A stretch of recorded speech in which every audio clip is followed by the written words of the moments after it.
Hello అండి, welcome to profitmaster.in. ముందుగా అందరికీ ఆంగ్ల నూతన సంవత్సర శుభాకాంక్షలు. ఇక మనకి 2021 మనకి అయిపోయింది. తర్వాత 2022లోకి మనం ఎంటర్ అవుతున్నాము.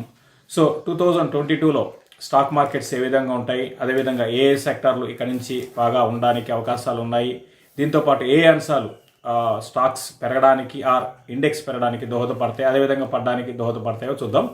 ముందుగా అసలు 2022లో ఏ విధంగా ఎటువంటి అంశాలు స్టాక్ మార్కెట్ మీద ప్రభావం చూపిస్తాయని గురించి మాట్లాడుకుందాం.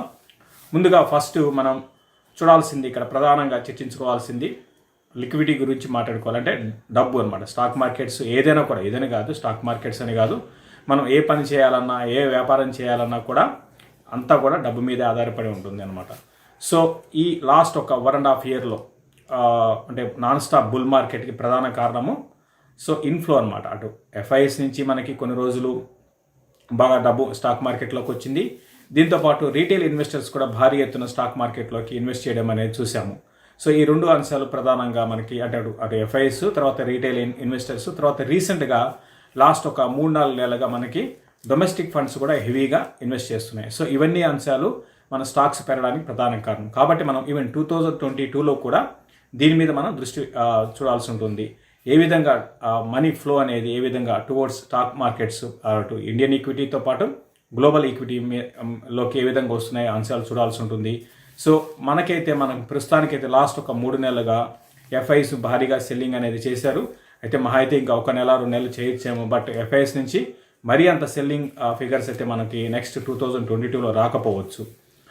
అయితే డొమెస్టిక్ ఫండ్స్ పరంగా మనకి వాళ్ళు కంటిన్యూగా ఇన్వెస్ట్ చేస్తున్నారు.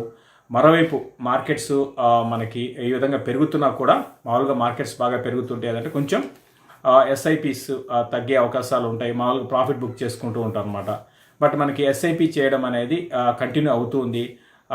మధ్యలో కొంచెం తగ్గినా కూడా బట్ ఎస్ఐపి ఇన్వెస్ట్మెంట్ అనేది మన ఇండియాలో ఒక 3-4 ఏళ్ళ ఆ కల్చర్ అనేది స్టార్ట్ అయింది. ఒక 3-4 years బ్యాక్ స్టార్ట్ అయింది. అంటే ప్రతి నెల ఎంతో కొంత సిస్టమాటిక్ ప్లాన్ ద్వారా మ్యూచువల్ ఫండ్లో ఇన్వెస్ట్ చేయడము. మ్యూచువల్ ఫండ్లో ఇన్వెస్ట్ చేస్తున్నారంటే వాళ్ళు స్టాక్స్లో ఇన్వెస్ట్ చేస్తారన్నమాట. సో ఇది కంటిన్యూ అవుతుందండి. అయితే మనకి కొంచెం ఈ కోవిడ్ కారణంగా ఏంటంటే మధ్యలో తగ్గింది. అట్ ద సేమ్ టైం చాలామంది అటు మ్యూచువల్ ఫండ్లో ఇన్వెస్ట్ చేసే వాళ్ళు కూడా డైరెక్ట్గా ఇన్వెస్ట్మెంట్ చేయడానికి కూడా వచ్చారనమాట. అయినా సరే ఫిగర్స్ పరంగా చూస్తే మధ్యలో తగ్గినా కూడా అటు మ్యూచువల్ ఫండ్ ఇన్వెస్ట్మెంట్ చేయడం అనేది కంటిన్యూ అవుతుంది. సో అక్కడ నుంచి మనకి లిక్విడిటీ ప్రాబ్లం అయితే పెద్దగా ఉండకపోవచ్చు. అయితే డొమెస్టిక్ పరంగా మనకి రీటైల్ ఇన్వెస్టర్స్ మాత్రం కొంచెం తగ్గడానికి అవకాశం ఉంది. కొంచెం కాదు, బాగా తగ్గే అవకాశాలు ఉన్నాయి. ఎందుకంటే ఆల్రెడీ స్టాక్ మార్కెట్లోకి ఎవరైతే రావాలనుకుంటున్నారో కొత్తగా ఆల్రెడీ వచ్చేసారు. అంటే లాస్ట్ ఒక 1.5 yearలోనే మనకి రికార్డు స్థాయిలో డిమాట్ అకౌంట్స్ ఓపెన్ అయ్యాయి. కాబట్టి చాలామంది స్టాక్ మార్కెట్లో కొత్తగా ఎంటర్ అయ్యారు. సో వాళ్ళది ఆల్రెడీ మనకి లాస్ట్ ఒక 3 నెలలుగా కానీ డేటా కానీ గమనిస్తే స్లోగా తగ్గుతూ వచ్చింది. మనకి మంత్లీ బేసిస్లో న్యూ డిమాట్ అకౌంట్స్ ఓపెన్ చేయడం తగ్గింది. బట్ ఓవరాల్గా అంటే 2000కు ముందు 2000 తర్వాత అని చెప్పాలి.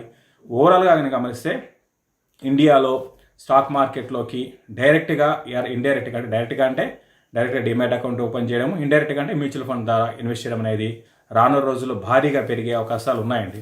డెవలప్ అయిన కంట్రీస్లో మనకి అటు యుఎస్ కానీ యూరోపియన్ కంట్రీస్లో కానీ గమనిస్తే స్టాక్ మార్కెట్లో డైరెక్ట్ ఆర్ ఇండైరెక్ట్గా ఇన్వెస్ట్ చేసిన వాళ్ళు దగ్గర 45% ఉంటారు. మన ఇండియాలో ఇప్పుడు ప్రస్తుతానికి ఉన్న లెక్కల ప్రకారం డిమాట్ అకౌంట్స్ 7.4 crores మాత్రమే, అంటే పర్సంటేజ్ పరంగా చాలా తక్కువ. దీంతోపాటు మ్యూచువల్ ఫండ్లో ఇన్వెస్ట్ చేసిన వాళ్ళ సంఖ్య కూడా ఉంది. అన్ని కలిపినా కూడా మనం 10% బిలోనే ఉన్నాం. 10% కూడా కాదు, 7-8% అనమాట. సో 7-8% మాత్రమే మనం ప్రస్తుతానికి. కాబట్టి భవిష్యత్తులో అయితే అంటే ఇది నేను చెప్పేది 1 year కోసం కాదండి, ఒక 2-3 ఏళ్ళ కోసం చెప్తున్నాను. కంటిన్యూగా అటు ఫండ్స్ లిక్విడిటీ పరంగా పెద్ద ప్రాబ్లం అయితే ఉండకపోవచ్చు. అయితే మన ఎకానమీ సపోర్ట్ చేయాలి దానికి కూడా.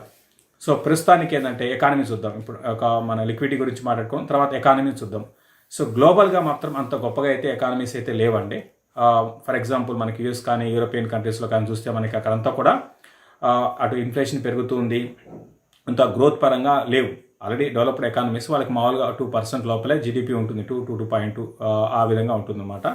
సో మన ఇండియాకి అయితే గ్రోత్ ప్రాస్పెక్టివ్లో పరంగా కానీ గమనిస్తే భవిష్యత్తు అయితే చాలా అద్భుతంగా ఉండే అవకాశాలు ఉన్నాయి. మామూలుగా అంటే నెక్స్ట్ 1 year అని కాకుండా నెక్స్ట్ 3-4 ఏళ్ళు బిజినెస్ పరంగా మనకి మంచి ఆపర్చునిటీస్ అనేది మన ఇండియాలో వచ్చే అవకాశాలు బాగున్నాయండి. రకరకాల మనకి చూస్తున్నాము రీసెంట్గా కొత్త కొత్త కంపెనీస్ మార్కెట్లోకి రావడం, స్టాక్ మార్కెట్లో లిస్ట్ కావడము, కొత్త business like food delivery business అనేది ఇది అంతా కూడా ఈ 4-5 ఏళ్ల క్రితం స్టార్ట్ అయిన కల్చర్ అనమాట.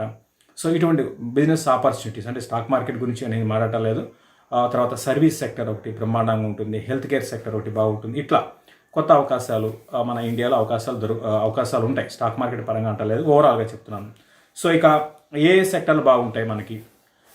ముందుగా సెక్టర్ పరంగా గమనిస్తే ఇన్ఫ్రా సెక్టర్ ఒకటి బాగుండే అవకాశాలు ఉన్నాయండి. ఇది బాగా నెగ్లెక్టెడ్ సెక్టర్ అనమాట మన ఇండియాలో. సో ఎప్పుడైతే ఇన్ఫ్రా అనేది కంప్లీట్గా గవర్నమెంట్ మీద ఆధారపడి ఉంటుంది. సో గవర్నమెంట్ స్పెండింగ్ అనేది టువర్డ్స్ ఇన్ఫ్రాకి ఖర్చు పెట్టాల్సింది గవర్నమెంట్ అనమాట, సెంట్రల్ గవర్నమెంట్ మరీ ముఖ్యంగా. సో గతంలో ఇన్వెస్ట్మెంట్ చేస్తున్నారు. బట్ వన్స్ గవర్నమెంట్ కానీ బాగా ఇన్ఫ్రాకి ఎక్కువగా వాళ్ళకి అలొకేషన్స్ కానీ చేయగలిగితే నేను కూడా నెక్స్ట్ ఒక 4-5 ఏళ్ళుగా అంటే మన ఇండియాలో కానీ గమనిస్తే రోడ్స్ కానివ్వండి, తర్వాత ఎయిర్పోర్ట్స్ పరంగా కానివ్వండి బాగానే జరుగుతుంది. కాకపోతే ఈ డెవలప్ అయ్యే కొద్దీ మనకి వీటి మీద మనం పెట్టుబడి ఎక్కువ పెడితే ఆబ్వియస్గా ఎకానమీ అనేది ఇంకా ముందుకు వెళ్ళే అవకాశాలు ఉంటాయి.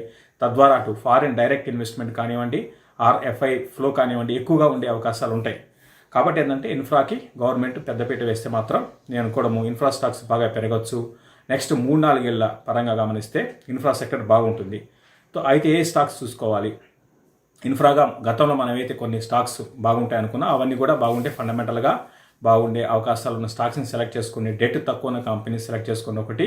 తర్వాత మేనేజ్మెంట్ చాలా చాలా ఇంపార్టెంట్ అండి. ఇన్ఫ్రా కంపెనీస్ అనేవి ఇన్ఫ్రా అని కాదు, ఏ కంపెనీ సెలెక్ట్ చేసుకున్నా మనకి ఆ లీడర్, ఆ కంపెనీ ఓనర్ ఎవరైతే ఉన్నారో వాళ్ళు చాలా ఇంపార్టెంట్ మనకి. సో వాళ్ళ డెసిషన్స్ మీదే మన భవిష్యత్తు ఆధారపడి ఉంటుంది. కాబట్టి ఇన్ఫ్రాలో కానీ గమనిస్తే కేఎన్ఆర్ ఒకటి బాగుండే అవకాశాలు ఉన్నాయి. తర్వాత గతంలో మనం అనుకున్నట్టు పిఎన్సి ఇన్ఫ్రా ఒకటి కూడా బాగుంటుంది. ఫాస్ట్గా వెళ్ళిపోదాం, టైం మనకి ఎక్కువ లేదు. నెక్స్ట్ ఇంకో సెక్టర్ బాగుండే సెక్టర్ క్యాపిటల్ గుడ్స్ అండి. సో క్యాపిటల్ గుడ్స్ కూడా నెగ్లెక్టెడ్ సెక్టర్ అనమాట.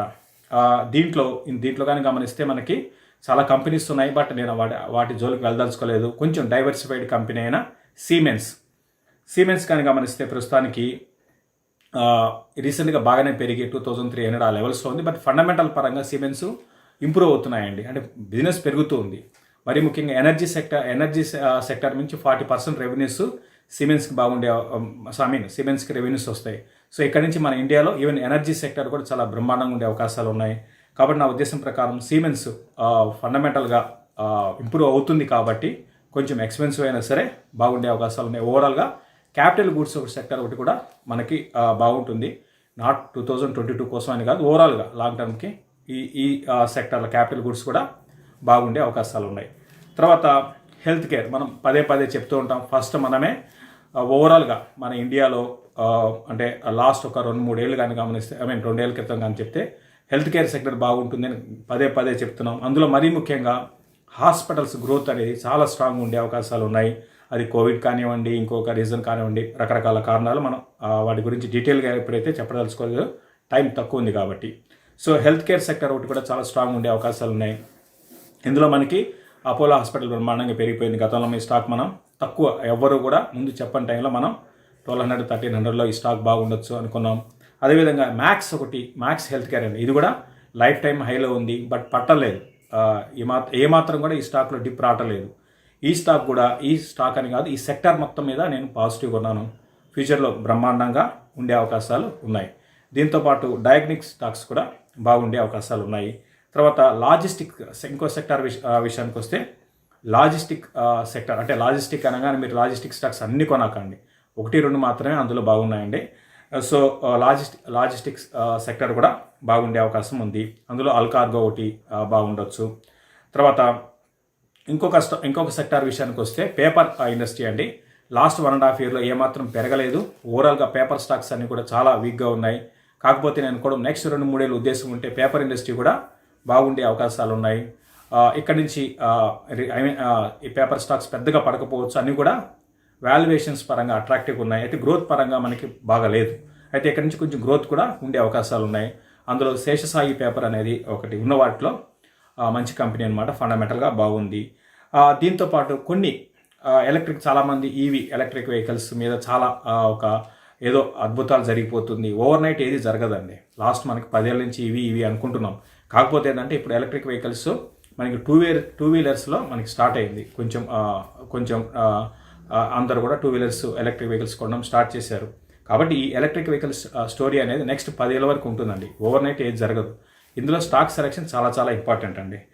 అయితే ఉన్న వాటిట్లో జేబీఎం ఆటో అనేది చాలా ఉన్నవన్నిట్లో ఫండమెంటల్గా బాగుంది. తర్వాత రీసెంట్గా వీళ్ళకి మంచి ఆర్డర్స్ కూడా వచ్చాయి. సో జేబీఎం ఆటో ఒకటి బాగుంటుంది. అయితే ఓవరాల్గా 2022కి ఎలా చేయాలి, ఏం చేయాలి అంటే 2022కి మార్కెట్స్ మనం ఇంతకుముందు అనుకున్నట్టుగా ఓవరాల్గా మార్కెట్స్ మాత్రం ఒక రేంజ్ బౌండ్లో ఉండే అవకాశాలే ఉన్నాయి. 2021 లాగా కంటిన్యూగా 2021లో మనకి నిఫ్టీ 25% దాకా పెరగడం చూసాము. అయితే అంతా నిఫ్టీ పెరగకపోవచ్చు. కరెంట్ లెవెల్స్ నుంచి ఒక 15% హయ్యర్ సైడ్ ఉండడానికి అవకాశం ఉంది. అయితే మనకి డౌన్ సైడ్ అని అనుకోవడము కూడా ఒక 15-20% డౌన్ సైడ్ ఉండడానికి అవకాశం ఉంది. అయితే ఈ మిడ్ అండ్ స్మాల్ క్యాప్ స్టాక్స్లో మాత్రం చాలా జాగ్రత్తగా ఉండండి. అటువంటి స్టాక్స్కి జోలికి అంటే మిడ్ అండ్ స్మాల్ క్యాప్లో స్పెక్యులేటివ్ స్టాక్స్కి హైప్ చేసే స్టాక్ జోలికి వెళ్ళకండి. సో 2022లో మాత్రం ఏదైతే మనం 2021లో స్టాక్ మార్కెట్ ద్వారా సంపాదించి ఉంటుందో దాన్ని కాపాడుకోవాలి. ఫస్ట్ ప్రయారిటీ ఏంటంటే మనం సంపాదించిన దాన్ని కాపాడుకోవాలండి. నెక్స్ట్ ఏంటంటే ఉన్న అన్నిట్లో రిస్క్ అనేది స్టాక్ మార్కెట్లోకి ఎంటర్ వచ్చామంటే రిస్క్ ఉంటుంది. కాకపోతే ఉన్న అన్నిట్లో మనకి రిస్క్ తక్కువ ఉన్నదాన్ని మనం సెలెక్ట్ చేసుకోవాల్సి ఉంటుంది. ఎందుకంటే కంటిన్యూగా ఎప్పుడు కూడా పెరుగుతూ ఉండదు స్టాక్ మార్కెట్. రిస్క్ తీసుకోవాలి. ఎప్పుడు రిస్క్ తీసుకోవాలంటే ఆపర్చునిటీ వచ్చినప్పుడు రిస్క్ తీసుకోవాలి. అంటే భారీగా మార్కెట్లు పడుతున్నప్పుడు అప్పుడు రిస్క్ తీసుకోవాలి. ఇప్పుడు కాదు, అప్పుడు రిస్క్ తీసుకోండి. ఇప్పుడు మాత్రం 2022లో మాత్రం కొంచెం కన్జర్వేటివ్ అప్రోచ్ అనేది ఇప్పుడు ఏదైతే మనం కొన్ని స్టాక్స్ అయితే మెన్షన్ చేసామో ఇటువంటి స్టాక్స్లో డిప్స్ వచ్చినప్పుడు అలా కూడా ట్రాక్ చేస్తూ ఇన్వెస్ట్ చేస్తే మనకి పెద్ద నష్టాలు ఉండవు అనమాట. కాబట్టి కన్జర్వేటివ్ అప్రోచ్ ఉండాలి. తర్వాత మనం సంపాదించిన దాన్ని కాపాడుకోవాలి. అది ఫస్ట్ ప్రయారిటీ. మన క్యాపిటల్ మనం క్యాపిటల్ ప్లస్ లాభాన్ని కూడా కాపాడుకోవాలి. అది 2022కి. సో ఇంకా ఇదండి ఈ స్పెషల్ వీడియో. ఇక మనకి 8-9 తారీఖుల్లో ఒక వెబినార్ అనేది నిర్వహిస్తున్నాము. ఓవరాల్గా ఇప్పుడు మనం డీటెయిల్గా మనం మాట్లాడుకోలేకపోయాము. ఇటువంటి అంశాలన్నీ కూడా ఆ వెబినార్లో ఉంటుంది. 2 days వెబినార్ అనమాట, 8-9 తారీఖుల్లో. దీంట్లో దాదాపు నాతో పాటు 8 మంది అనలిస్టులు పాల్గొంటున్నారు. అటు ఇన్వెస్ట్మెంట్కి, ఫ్యూచర్ అండ్ ఆప్షన్స్, తర్వాత ట్రేడింగ్, టెక్నికల్, అల్గో ట్రేడింగ్, ఇటువంటి అన్ని అంశాలు ఈ వెబినార్లో 2 days ఉంటుంది. కాబట్టి చాలామంది అనలిస్ట్ వస్తున్నారు. అటు ముంబై నుంచి కొంతమంది. సో అల్గో ట్రేడింగ్ గురించి మాట్లాడతారు. సో అన్లిస్టెడ్ కంపెనీస్ గురించి మాట్లాడుతున్నారు. కాబట్టి ప్రతి ఒక్కరు కూడా ఈ వెబినార్కి హాజరు కావడానికి ప్రయత్నించేయండి. సో 8-9 తారీఖుల్లో శని ఆదివారంలో సాయంత్రం ఉంటుంది ఈ వెబినారు. ప్రతి ఒక్కరు కూడా ఈ వెబినార్లో పాల్గొనడానికి ప్రయత్నించేయండి. మరొకసారి అందరికీ 2022 నూతన సంవత్సర శుభాకాంక్షలు అండి. Thank you.